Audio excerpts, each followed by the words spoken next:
Hello guys, welcome to my channel. Episode की शुरुआत राजेश्वरी से होती है। वो पूरा डेकोरेशन करती है और कहती है कि ये मेरे बेटे का जन्मदिन है, सब कुछ सही होना चाहिए। राजमाता और दिग्विजय उसे देखते हैं। वो कहती है कि मैं उसकी माँ हूँ, मैं उसका जन्मदिन मनाऊंगी।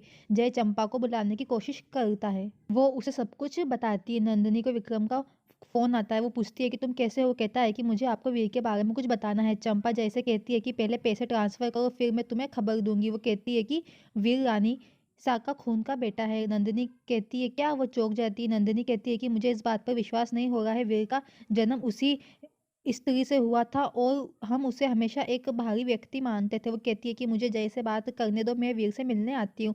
नंदिनी कहती है कि जय बाहर आओ, मुझे तुमसे कुछ कहना है, ये अच्छी खबर है। फिर पूरे घर को डेकोरेट किया जाता है, मेहमान आने लगते हैं। वीर रानी और रणविजय के साथ वहां पे आता है। नंदिनी वीर को गले लगाती है और कहती है कि हैप्पी बर्थडे। दिग्विजय कहता है कि नंदिनी वो हमारा बड़ा भाई है। नंदिनी रणविजय से मिलती है।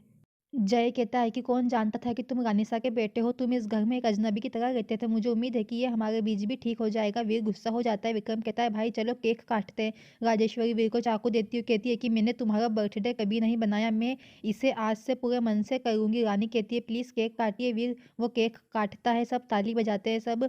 फिर वीर को केक खिलाते हैं। वो राजेश्वरी के हाथ से नहीं खाता है। रणविजय उसे केक खिलाता है और उसे गले लगाता है। राजेश्वरी आंसू बहाती है। रानी राजेश्वरी को रोकती है और कहती है कि मुझे पता है कि तुम आहत हो, लेकिन वीर भी गलत नहीं है। कृपया मुझे कुछ समय दे, मैं इसे ठीक कर दूंगी। राजेश्वरी कहती है कि मुझे आपके लिए कुछ भी ठीक करने की जरूरत नहीं है, ये मैं स्वयं कर सकती हूँ। मुझे पता है कि आप मुझे इस तरह देखकर खुश होंगे। रानी कहती है कि मुझे खेद है, लेकिन ये सब आपकी वजह से हुआ। यदि आपने वीर के साथ इतना बुरा व्यवहार नहीं किया होता तो इसे इतना दुख नहीं होता। आपको इसका पछतावा है। वीर तुमसे बहुत प्यार करता है, हमें इसे बाहर निकालना होगा और मैं आपकी मदद कर सकती हूँ। राजेश्वरी कहती है कि अगर आप मेरी मदद कर सकती हो तो ये आपका पसंदीदा होगा। मुझे उसके लिए एक गिफ्ट मिला है, वो नंदिनी के कमरे में है, इसे वीर को दे दो और उसे मत बताना कि मैंने उसे दिया है, वो फिर उसे नहीं लेगा। रानी कहती है कि मैं ऐसा करूंगी, मैं तुम्हारे और वीर के बीच इन मुद्दों को ठीक कर दूंगी। फिर कोई गिफ्ट को बदल देता है। रानी उसे उठा लेती है। डिब्बा शीशे से भरा होता है, वो फिर उस पर गिर जाता है। रानी चिल्लाती है। वीर ऊपर दौड़ता है, कहता है कि रानी क्या तुम ठीक हो। वो उसे फिर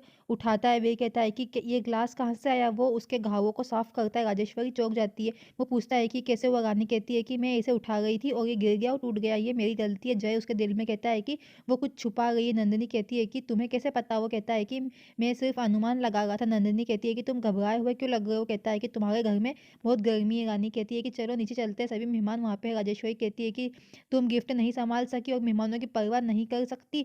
वो चली जाती है। रणविजय राजेश्वरी को रोकता है, कहता है कि आपको रानी से इस तरह बात नहीं करनी चाहिए थी, वो आहत थी। वो कहती है कि मैं भी हूँ, लेकिन मेरे जख्मों पर को कोई नहीं देखता। वो कहता है कि मुझे पता है कि मैंने गलती की है और मुझे इसका पछतावा है, लेकिन इसे रानी पर मत जाने दो। वो कहती है कि मुझे फैमिली और रिश्तों के बारे में मत बताओ। तुम बरसों बाद वापस आए हो और मुझे ज्ञान दे रहे हो। आप अपनी फैमिली के साथ कैसे रहे हैं, तुमने सब कुछ छोड़ दिया, फिर किस रिश्ते से लौट आए। वीर कहता है कि वो मेरे पिता के रूप में वापस आए हैं।